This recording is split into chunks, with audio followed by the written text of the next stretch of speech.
Hello and welcome to the Gaggle Open Challenge, and if necessary, destroy media narratives. I'm George Szamuely, and I just want to record a short podcast on the dramatic developments of the last 24 hours or so, during which the scheduled summit between President Trump and President Putin has been put in abeyance. So obviously we were all very excited, thinking that this Budapest summit would take place sometime within the next 2 weeks. And now it looks as if it's been postponed, perhaps indefinitely. So President Trump made the announcement in the Oval Office yesterday, and let's just listen to what he said and the words that he chose. Um, so here he's asked about the what's going on with the upcoming summit, and here is his response.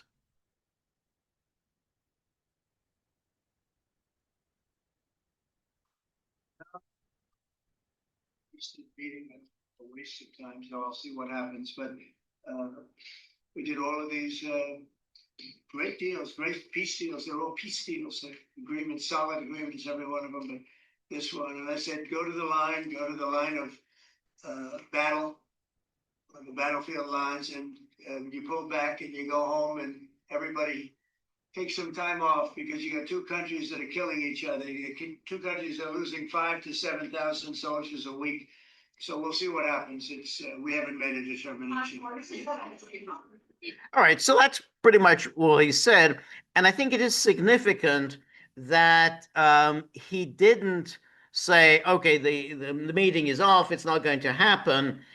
He just said, "Well, I'm not going to waste my time." However, no, just final determination has as yet been made, and I think that's very important to keep in mind because, after all, nothing was actually formally scheduled for Budapest. President Trump, after his conversation last Thursday with President Putin, had said we're going to meet in Budapest, and the Russians more or less confirmed it, though they left the venue a little bit up in the air.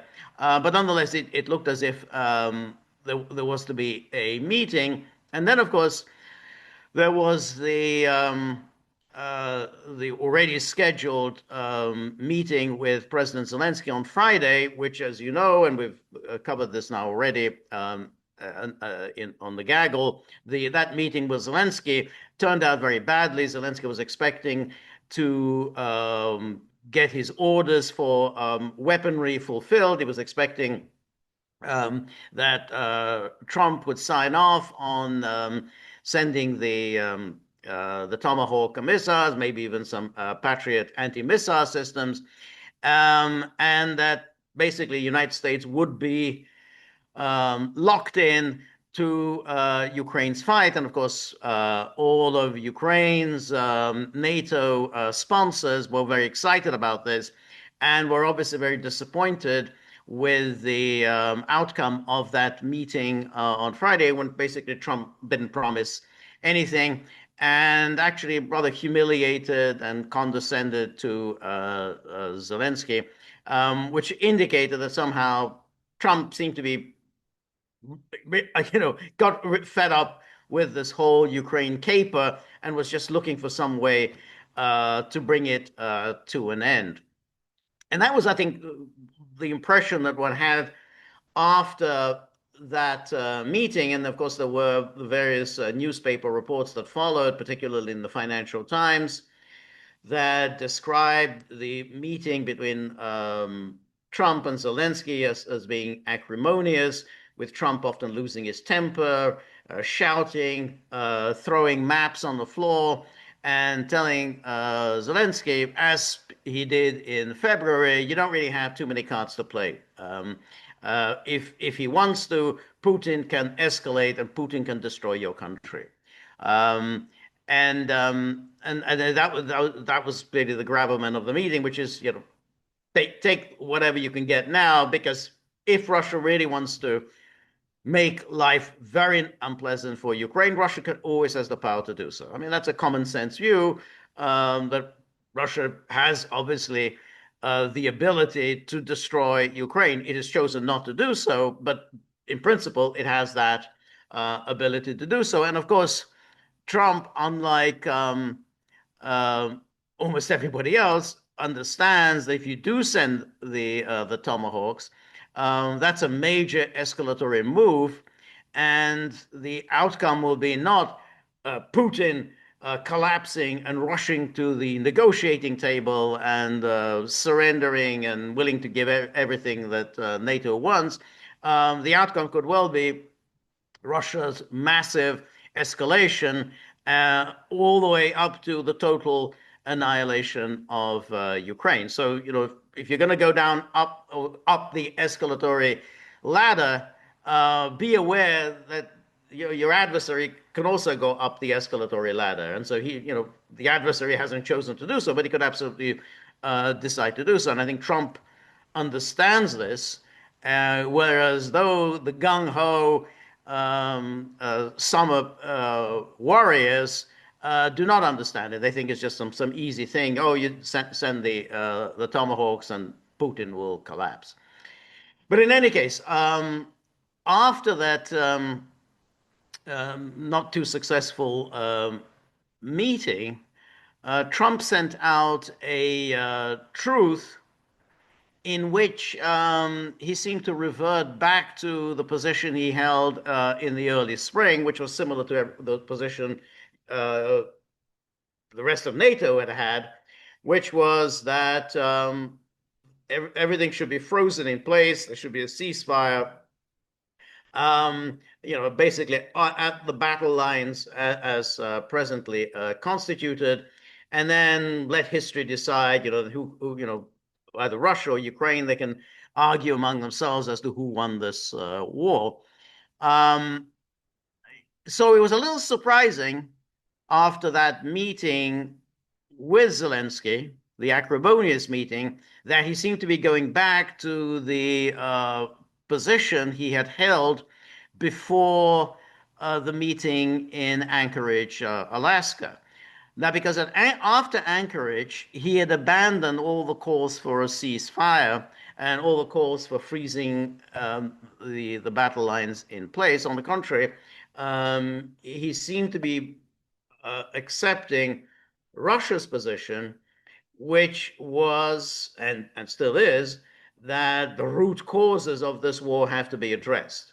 There's no point in simply agreeing to a temporary ceasefire, 30 days, 3 months, or whatever, 2 years, whatever, if the root causes of the conflict are not addressed. And so that was the reason why Russia kept rejecting the ceasefire proposals. And so after Anchorage, Trump seemed to accept that yeah, there's really very little point in calling for these temporary truces, that you're just kicking the can down the road, and that doesn't help anyone. But when he sent that truth out, it seemed as if Trump had now gone back to his pre-Anchorage position, which was certainly very surprising. And there's no question, I think the Russians were disappointed by Trump's truth. I think the Russians were quite optimistic on Thursday evening, when there was the announcement made that that there would be the meeting in Budapest. And then Friday, suddenly, Trump's come back to the pre-Anchorage position. And I think the Russians clearly were disappointed, and this was reflected in the frosty conversations that took place between Secretary of State Marco Rubio and Russian Foreign Minister Lavrov. So let's just look at the readouts from the two ministers. And here, first of all, is the readout from the United States. And here's Secretary of State Rubio's call with Russian Foreign Minister Lavrov. And here, this is the attributable to Principal Deputy Spokesperson Tommy Pigott. And as the Secretary of State Marco Rubio spoke today with Russian Foreign Minister Lavrov to discuss the next steps following the October the 16th call between President Trump and President Putin. The Secretary emphasized the importance of the upcoming engagements as an opportunity for Moscow and Washington. Notice the very vague reference to upcoming engagements, whatever they mean. Because remember, when Trump first sent out the truth following his call with Putin, he said that there would be a meeting taking place this week. So that was, he said next week, which was, he said that last week. So it would be this week. There would be a meeting between Rubio and Lavrov, and that would be followed by the summit of the presidents. But here, it's left very vague. Upcoming engagements as an opportunity for Moscow and Washington to collaborate on advancing a durable resolution of the Russia-Ukraine war in line with President Trump's vision. So this is really very, very nebulous. We don't quite know what the President Trump's vision is, and so it's very much left up in the air, and no promise of any meeting at any level. I mean, certainly not at foreign ministers level, but not even at presidential level. And then here we have the Russian readout, which is also quite sparse in its wording. He says a constructive discussion took place on, I mean, constructive is about the minimum. That's the least that you can say about any kind of a meeting. It was constructive. In other words, they maintained a certain level of politeness.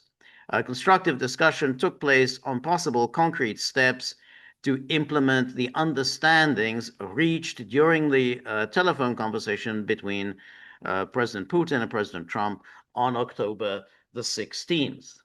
So then that was the possible, so it's just possible concrete steps. So then no concrete steps were agreed upon, and no plan for implementation was agreed upon. They would just talk about possible concrete steps to implement the understandings reached during the telephone conversation between them. So the conversation, the telephone call really didn't go well. That was on Monday evening. And then we had the stories yesterday. Here's Politico. Trump's second meeting with Putin is off. It says Russia's foreign minister said he made clear to Secretary of State Marco Rubio in a call on Monday that their demands in Ukraine haven't changed. And then it says the summit is off. Now, this, of course, is always a very tendentious way of formulating it because the summit was never on. I mean, there had never been an agreed plan. Nothing was scheduled on anyone's calendar. There was just talk. Yeah, there would be a meeting sometime in the near future, but you can only say something is off. It's if it had at one time or another been on, and so since it had never been on, you can't really say that it's off. The White House said Tuesday that the planned meeting in Budapest, announced by Trump just last week after his 2-hour phone call with Putin, was no longer in the works after Secretary of State Marco Rubio spoke with Lavrov. And then we have an anonymous White House official saying Secretary Rubio and Foreign Minister Lavrov had a productive call. So that's, again, it's just about the same level as a constructive call. Therefore, an additional in-person meeting between the secretary and foreign minister is not necessary. And there are no plans for President Trump to meet with President Putin in the immediate future. So that was it. no plans in the immediate future. And you heard Trump saying, well, I'm not going to waste my time.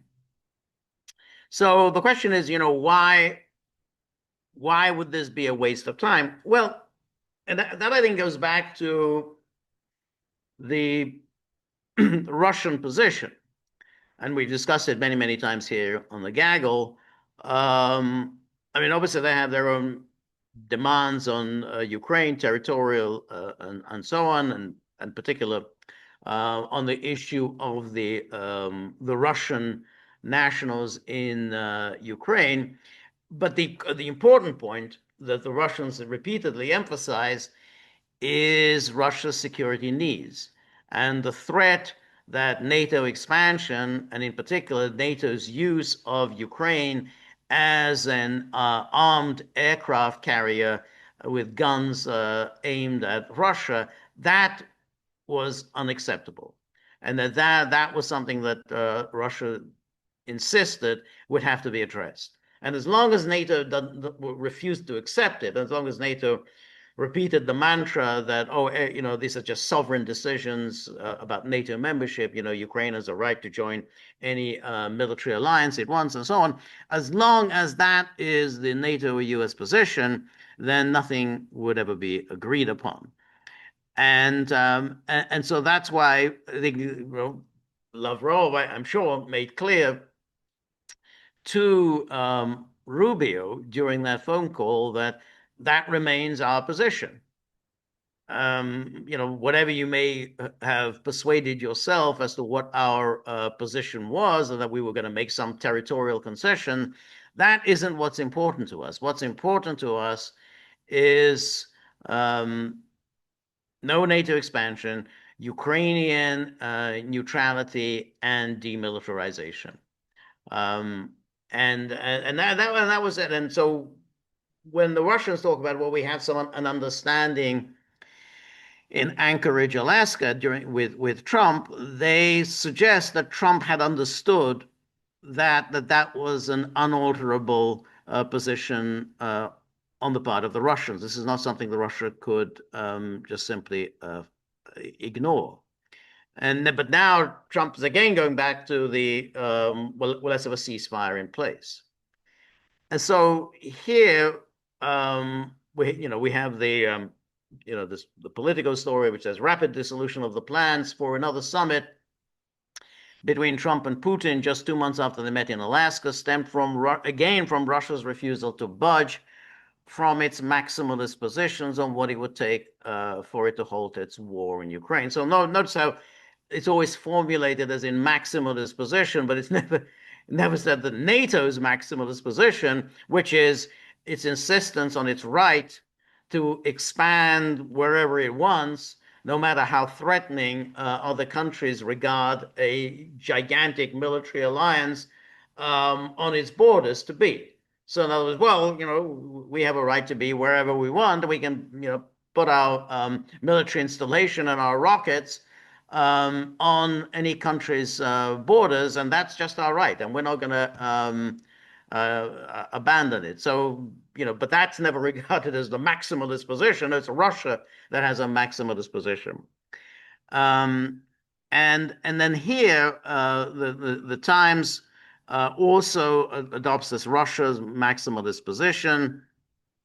And here it says here that again, the announcement punctured the rosy picture that Mr. Trump had presented just 5 days ago after he spoke on the telephone with Mr. Putin and came away with a plan for a pretty quick in-person meeting in Budapest to discuss ending the war. And then here Trump says, I don't want to have a wasted meeting. I don't want to have a wasted time. So I'll see what happens. And then just to remind everybody, here was this truth, which I think was a little bit caught everyone by surprise after that meeting with Zelensky, when it seemed as if Trump really had enough of this whole keep pumping Ukraine with arms and then pump it with more arms and then just keep escalating until there's a full-blown war. And Trump really was making clear over and over again during that meeting that he wasn't going to go down that path. But nonetheless, he then sent this out, this truth out, where he says, the usual, that now's the time to stop killing and make a deal. Enough blood has been shed. And then they should stop where they are. Let both claim victory. Let history decide. That was the thing. They should stop where they are. So it's the ceasefire in place. And then yesterday we had this meeting, of the usual coalition of the willing types, and they, of course, were very anxious about the upcoming summit. They were clearly, they were not at all happy about this the summit. They, above all, not just that it's a summit, but that the summit will take place in Budapest, in the home territory of that ogre Viktor Orban. And they were absolutely panic-stricken that Viktor Orban will be whispering in Trump's ear and urging Trump to settle. And of course, that's what he would be doing. He would be the host, and he would obviously use his position as host to urge a settlement. And this is obviously these coalition of the willing types were in absolute panic about that prospect. And so they issued the statement yesterday. And here they all are, Starmer, Merz, Tusk, the whole gang is here. And here we are all united in our desire for a just and lasting peace.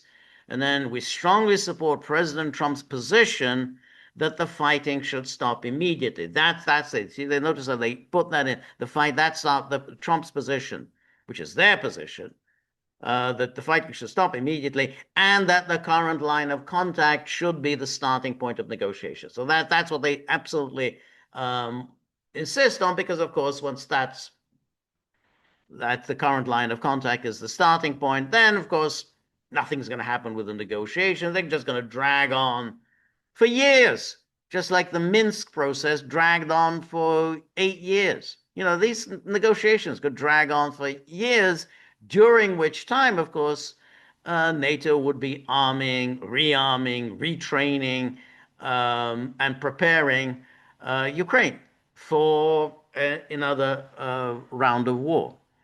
And then, obviously what they did, this is what they did in the case of Minsk, this is the way NATO operates. Once you can get a ceasefire in place, then the negotiations could be spun out, for however many years you want to spin it out.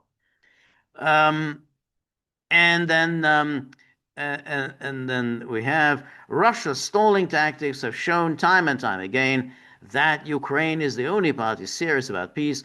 We can all see that Putin continues to choose violence and destruction. And so, that just shows how interested these parties are for peace. Putin just chooses violence and destruction. And then, therefore, we are clear that Ukraine must be in the strongest possible position before, during, and after any ceasefire. So, in other words, as soon as there's a ceasefire, we send all our weapons in. And, of course, and they make no mention of it here, but they mean to send in their, quote, peacekeepers, unquote, in other words, their military trainers. We must ramp up the pressure on Russia's economy and its defense industry until Putin is ready to make peace. We are developing measures to use the full value of Russia's immobilized sovereign assets so that Ukraine has the resources it needs. In other words, we're going to steal that, whatever, 140 billion euros, 200 billion. Nobody knows exactly the sums of money. They're going to steal it anyway. So what does it matter whether it's 140 billion or 200 billion? And then also yesterday was a quite interesting development whereby Poland's foreign minister Radek Sikorski announced that should Putin's aircraft on the way to or from Budapest cross into Polish airspace, then Poland will be obligated to bring the presidential plane down, because Poland will be acting according to international law, because there's an international criminal court warrant out for Putin's arrest. And so Poland has no choice but to act in accordance with international law. This is the same Poland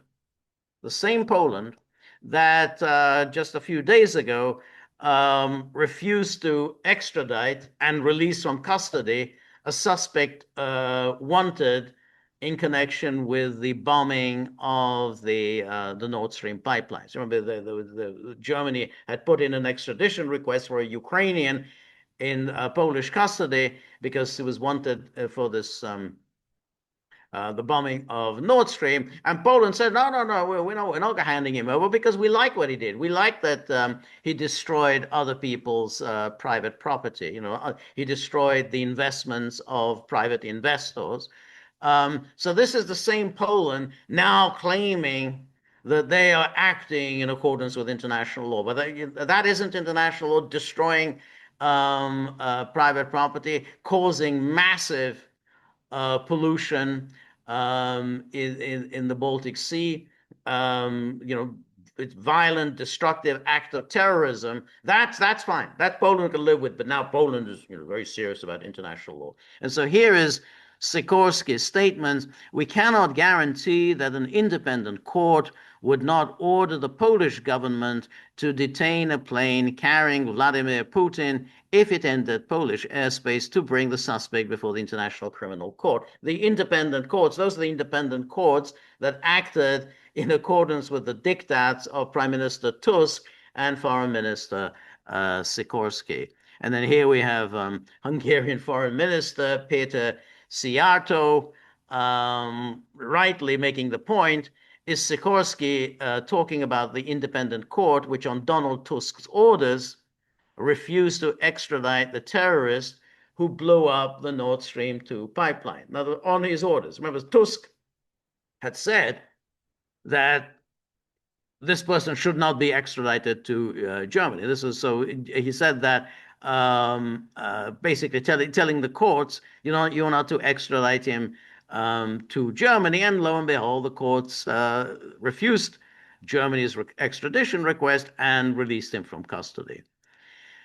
And then, Sikorski rather tells Szijjártó, Peter, I'm proud of the Polish court, which ruled that sabotaging an invader is no crime, terrorism is no crime. Moreover, I hope your brave compatriot, Major Magyar, finally succeeds in knocking out the oil pipeline that feeds Putin's war machine, and you get your oil via Croatia. So what he's referring to is the attacks on the Druzhba oil pipeline, which delivers oil from Russia to Hungary through Ukraine, and it has been attacked supposedly. I don't know if I believe this, but supposedly by a Hungarian who is serving in Ukraine's armed forces. He has attacked this Druzhba pipeline. And so here's Sikorski gleefully referring to this, your brave compatriot, Major Magyar, and that you get your oil via Croatia, as if it's any of Sikorski's goddamn business how Hungary gets its oil. And then this is really very interesting because this gives us a clue to the Russian thinking. So as I said, the Russian position is our security needs need to be addressed.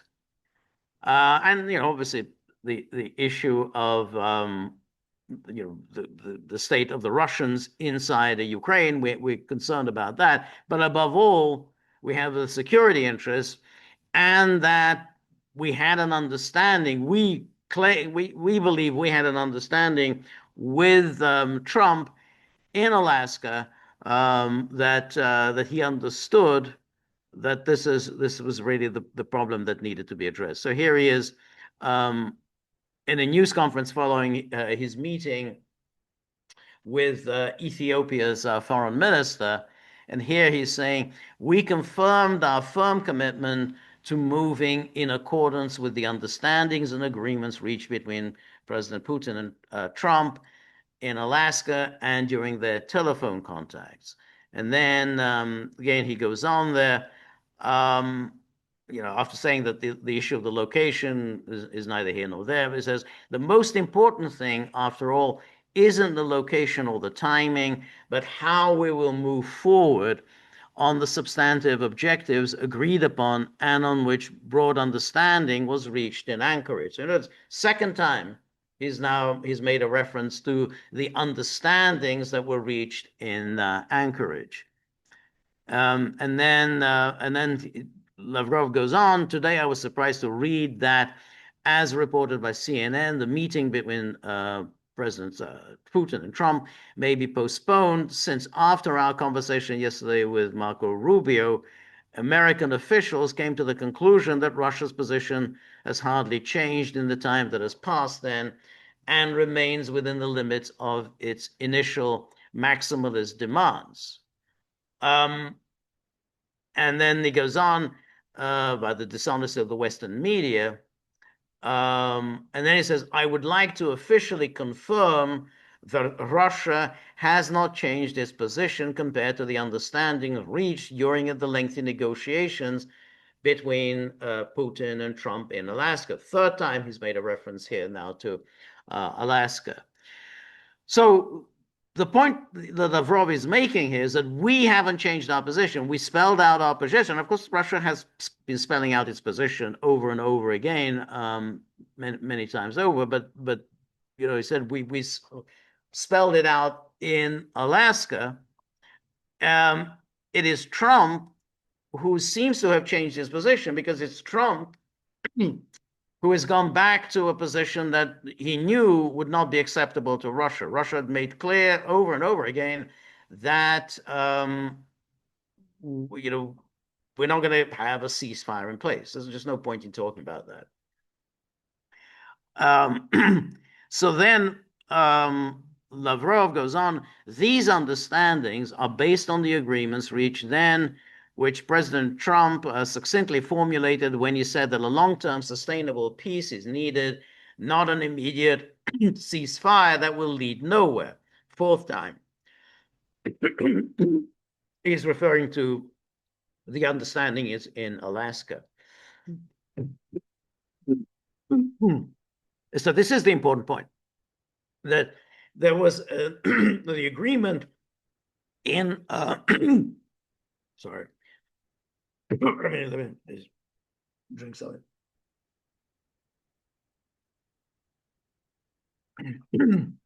So he says, these understandings are based on the agreements reached then, which President Trump succinctly formulated when he said that a long-term sustainable peace is needed, not an immediate ceasefire that will lead nowhere. So that, which is the Russia's position. We remain committed to this formula. I reaffirmed it yesterday in conversation with, I think something went wrong with the translation with Manuel Rubio. I think he means Marco Rubio. But the point Lavrov is emphasizing, our position has not changed. We've been absolutely consistent. We spelled out the position in Anchorage. Trump seemed to understand our position.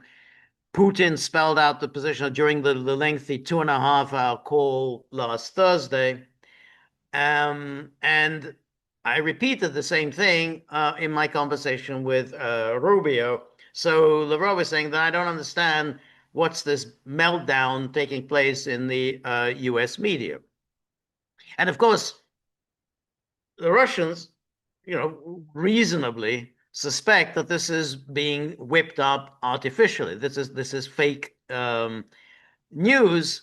That, in other words, that they are trying to create news here by saying, oh well, this is so outrageous that somehow Russia's somehow going back on his word, or Russia's um, betraying Trump's trust and whatever, the media are playing this game. And we know that they play this game because the media want a war. Particularly, they want a war against Russia. They want to see Russia defeated. And the media hate the idea of any kind of a possible peaceful resolution. So they've suddenly created this story out of nowhere that Russia said something or other to Trump. Trump took their word for it, and now they've gone back on their word. Somehow, it's the Russians who have changed their position. It says Russia has never changed its position. It's been absolutely forthright and consistent in everything it said, and it was a position that had been agreed to by Trump in Anchorage. And then here, Lavrov goes on. Now we're hearing from Washington that we need to stop immediately, that we shouldn't discuss anything anymore and let history judge. So he's quoting here the Trump truth. Simply stopping would mean forgetting the root causes of this conflict, which the American administration, since Trump's rise to power, has clearly understood and voiced. I'm talking about ensuring Ukraine's non-aligned, neutral, and nuclear-free status, which presupposes abandoning any attempt to draw it into NATO. That's it. That's it. Over and over again, they said that, and that was part of the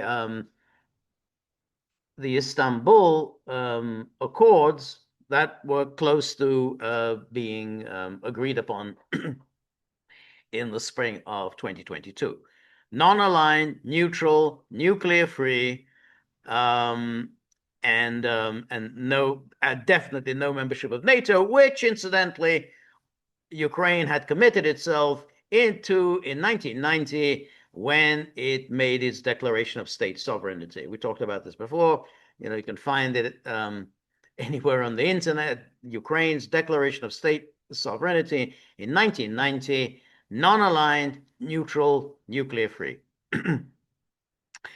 And then here again, he talks a bit about the Russians and Russian-speaking population that Russian obviously has to protect. And then, then he talks about the the dishonesty of America's NATO partners, who of course have their own agenda and know exactly how they intend to exploit any possible ceasefire. Because they over and over again, they've spoken about the strategic defeat of Russia. And then, they only started talking about immediate ceasefire when Trump entered the White House. And here Lavrov says, moreover, French President Emmanuel Macron stated that this ceasefire must be without any preconditions. He meant, among other things, that no one would be able to restrict arms supplies to the Kiev regime, and so on. And then, most importantly, a ceasefire would not only mean the opportunity to rearm the Kiev regime, but also encourage its terrorist activities, such as attacks on civilian infrastructure and civilians in the Russian Federation, such as explosions and the Nord Stream project. The Poles are still provoking Zelensky and his team to continue such activities. They justified this terrorist attack, the attack on Nord Stream. The Poles are ready to commit terrorist acts themselves. And then here's, as I heard, that Polish Foreign Minister Sikorski threatened the safety of President Putin's plane would not be insured if it was sent through Polish airspace to Budapest for the proposed summit with Trump. And then so an official Polish court has ruled justifying the terrorist attack on Nord Stream, and now the Polish foreign minister is saying that that if a Polish court so requests, they will obstruct the free passage of the Russian leader's plane. Now, I think this obviously helped to put on hold this meeting. Not that anyone was actually planning on entering Polish airspace, but nonetheless, this kind of talk of possibly seizing the Russian president's plane, kidnapping the Russian president, and handing him over to The Hague. I mean, this kind of talk is obviously very detrimental to any possible peace conference. One should also say, incidentally, and Lavrov doesn't say it, but I will say it, that if Poland were to do something like that, Russia would unquestionably retaliate against Poland, would almost certainly hit Poland with missiles and and more. Poland would not be able to invoke Article 5 because that's what Poland would do. Oh, well, Poland imagines that it's safe, behind the skirts of NATO. But it really isn't, because if Russia does indeed attack Poland in response to any attempt to abduct the Russian president, Article 5 is just not going to cut it, because this would be a violation of Article 1. This would be a warlike act, a flagrantly warlike act committed by Poland and Poland alone. And other NATO member states are not under any obligation to support Poland in a war that Poland provoked. So it would obviously be in violation of Article 1. Article 5 would not support Poland, and there would be no willingness on anybody's part within NATO to come to Poland's assistance. I don't think Trump, in fact, I'm pretty sure Trump would not support any action like that by Poland. So if Poland did do anything as idiotic and reckless as seizing Putin, they can forget about the United States coming to their rescue. So I don't know if Sikorsky meant this seriously, but if he did mean it seriously, I think he's leading his country into absolute disaster, which is what you would expect from a not very intelligent person. Anyway, then and it says, this is what those who have now begun to persuade our American colleagues to change their position, and instead of seeking a long-term sustainable settlement, simply propose to stop and let history judge. We know who is doing this. It's the European patrons and masters of Zelensky. But this approach is the complete opposite of what President Putin and Trump agreed in Anchorage. It's the 6th time he's mentioned it, when they agreed to focus on root causes and the need to stop dragging Ukraine into NATO. So that's his position. I mean, clearly, it was to be expected that the Europeans and, of course, the policymaking elite within the United States would absolutely try to push Trump away from any possible conference in Budapest, any possible agreement. And here we may also consider the role that Marco Rubio is playing in all of this. So Rubio is a very slippery character. He's always been a neocon. Trump took him into the administration, but he has his own agenda. He has his own presidential ambitions. He has pretended to that he suddenly adopted MAGA non-interventionist policies. That's not who Rubio is. And so it's Rubio is playing his own little game here. And clearly Rubio is no fan of any possible settlement of this war. So it isn't surprising that this Lavrov-Rubio meeting or telephone conversation did not go particularly well. Rubio has no interest at all in facilitating any kind of a successful resolution of the war in Ukraine, and particularly not helping Trump achieve anything here. So, Rubio plays his role, but of course, the important role is being played here by Zelensky's NATO enablers. But interestingly enough, as far as the Russians are concerned, they haven't given up on the possibility that there will be a meeting in Budapest. They say, nothing at all has really happened. That this whole thing is a kind of a fake news, that the meeting is out. Now, Trump did say, I'm not going to waste my time, but that's that was then. There's still possibility Trump could change his mind from that. So the Russians are saying we're still going ahead planning for this meeting. There's been no decision made to cancel the summit. So here is the Deputy Foreign Minister, Ryabkov, says preparations are underway for a summit between Putin and Trump. We are affirming that preparations for the summit are progressing.